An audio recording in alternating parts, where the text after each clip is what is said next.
नमस्कार दोस्तों। आज इस वीडियो के माध्यम से हम लोग एक बहुत ही इम्पोर्टेंट क्वेश्चन के बारे में चर्चा करने वाले हैं, जो कि UP board class 10th Hindi subject के एग्जाम में हर बार पूछा जाता है। यह क्वेश्चन बहुत ही इम्पोर्टेंट है, हर बार एग्जाम में ये इस टाइप का, यानी ये जो खंड काव्य से रिलेटेड ज्योति जवाहर खंड है, इससे रिलेटेड हर बार क्वेश्चन एग्जामिनेशन में 3 नंबर का आपको देखने को मिलेगा ही मिलेगा। तो वीडियो पर लास्ट तक आप 3 नंबर आसानी से प्राप्त कर सके, तो वीडियो पर लास्ट तक आप बने रहिएगा। तो देखिए, जो मेरा क्वेश्चन क्या बोल रहा है, ज्योति जवाहर खंड काव्य के नायक जवाहरलाल नेहरू जी का चरित्र चित्रण कीजिए।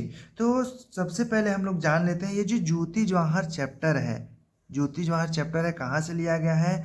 यह खंड काव्य से लिया गया है। और इसके नायक कौन है? जवाहरलाल नेहरू।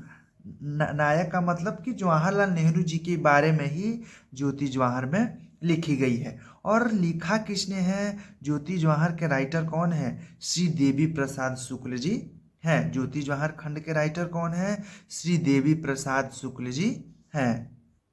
तो ये जो हम लोग जानने वाले हैं जवाहरलाल नेहरू जी का चरित्र चित्रण, इसी क्वेश्चन को बहुत सारे टाइप्स में पूछ सकता है। आप स्क्रीन पे देख सकते हैं। पहला क्वेश्चन मेरा क्या है कि ज्योति जवाहर खंड काव्य के नायक जवाहरलाल नेहरू जी का चरित्र चित्रण कीजिए, तो मैंने लिखा है।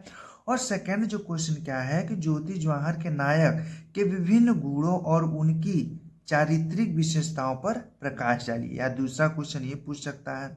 तीसरा क्या पूछेगा?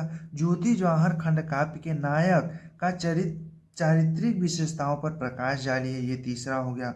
और चौथा, ज्योति जवाहर खंड काव्य के जिस पात्र ने आपको सर्वाधिक प्रभावित किया है उसका चरित्र चित्रण कीजिए। और पांचवा, ज्योति जवाहर के नायक प्रधान पात्र का चरित्र चित्रण कीजिए। यानी ये जो हम लोग आज वीडियो में जानने वाले हैं, इसको 5-6 टाइप के क्वेश्चन में पूछ सकता है। 5-6 टाइप का क्वेश्चन पूछेगा, तो आप ये जो मैं इस वीडियो में बताऊंगा उसको आप एग्जाम में लिख सकते हैं।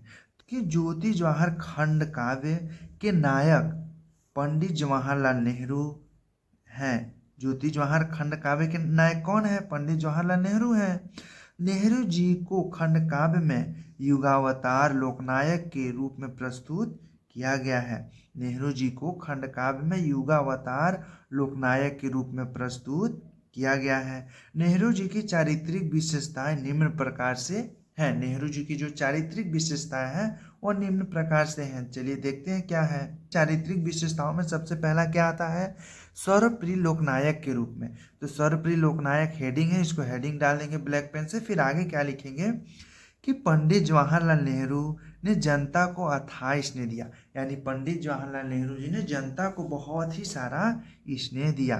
कवि ने नेहरू जी को जन जन का नायक और युग अवतारी रूप माना है। जो ज्योति जवाहर खंड काव्य के राइटर कौन है? देवी प्रसाद शुक्ल राही।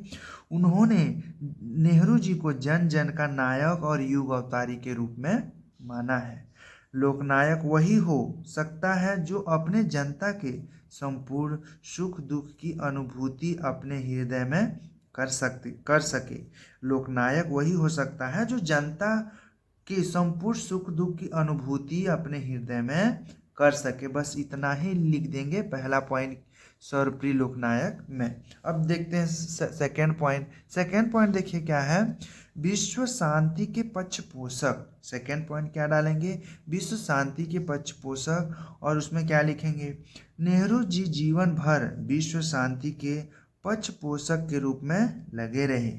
उनके निर्धारित निशस्त्रीकरण, तटस्थता तथा पंचशील आदि के नीति शांति स्थापन प्रयासों के उदाहरण हैं, जिनके लिए वे अंत तक प्रयास करते रहे।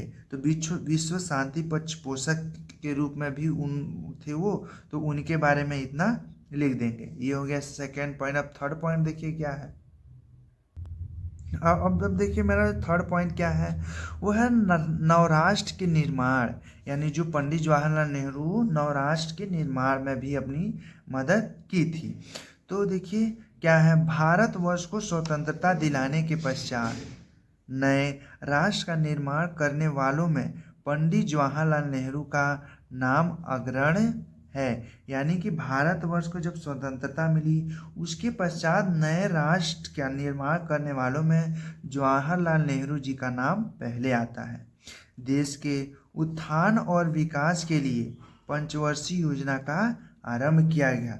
देश के उत्थान और विकास के लिए पंचवर्षीय योजना का आरंभ किया गया। पंचवर्षीय यानी 5 साल की जो भी सरकारें बनती हैं उसी का आरंभ किया गया। और ये एक वर्ड है अग्रहण में। अग्रहण क्या मतलब आगे है।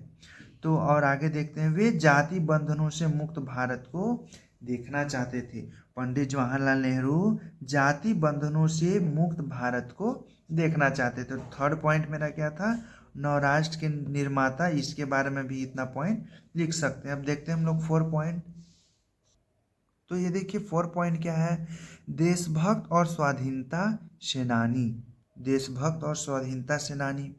प्रस्तुत खंड काव्य में पंडित जवाहरलाल नेहरू को कवि ने उत्कृष्ट देशभक्त, अपराजेय, स्वाधीनता सेनानी के रूप में चित्रित किया है। महाराष्ट्र इसलिए इस महापुरुष को आज़ादी की चिंगारी और शिवाजी की तलवार सौंपता है। अत्याचारी के विरुद्ध तलवार उठाना हिंसा नहीं अहिंसा है, ऐसा उनका विचार था। अत्याचारी के विरुद्ध तलवार उठाना हिंसा नहीं अहिंसा है, ऐसा किसका विचार था, पंडित जवाहरलाल नेहरू जी का ऐसा विचार था। तो हमने 4 पॉइंट्स इस वीडियो के माध्यम से जान लिया। तो केवल 3 नंबर का ही पूछता है। यदि आप चाहें तो चारों पॉइंट लिख सकते हैं, वरना 3 पॉइंट लिखेंगे तो फिर भी बहुत ही ज़्यादा ठीक रहेगा, आपको 3 नंबर मिल जाएगा। और 4 पॉइंट लिख देते हो तो और ही अच्छा रहेगा, 3 नंबर आपको मिलने में कोई भी दिक्कत नहीं होगी। तो ये हो गया। तो हमने इस वीडियो में जो भी जाना उसको स्क्रीन पे देख सकते हैं कि कितने माध्यमों से कितने क्वेश्चन के प्रकार हो सकते हैं, और देख सकते हैं वो कितने बार क्वेश्चन में उस क्वेश्चन को पूछा गया है। ये समझ गए होंगे। तो यदि आप ये जो मैंने इस वीडियो में जो भी हमने पॉइंट्स जाने, ज्योति जवाहर खंड के नायक पंडित जवाहरलाल नेहरू का चरित्र चित्रण जाना, आपको अच्छे से समझ आ गया होगा। तो यदि वीडियो अच्छा लगा हो तो वीडियो को लाइक और चैनल को सब्सक्राइब जरूर कीजिएगा। तो फिर मिलते हैं इसी तरह के नए वीडियो में, तब तक के लिए धन्यवाद।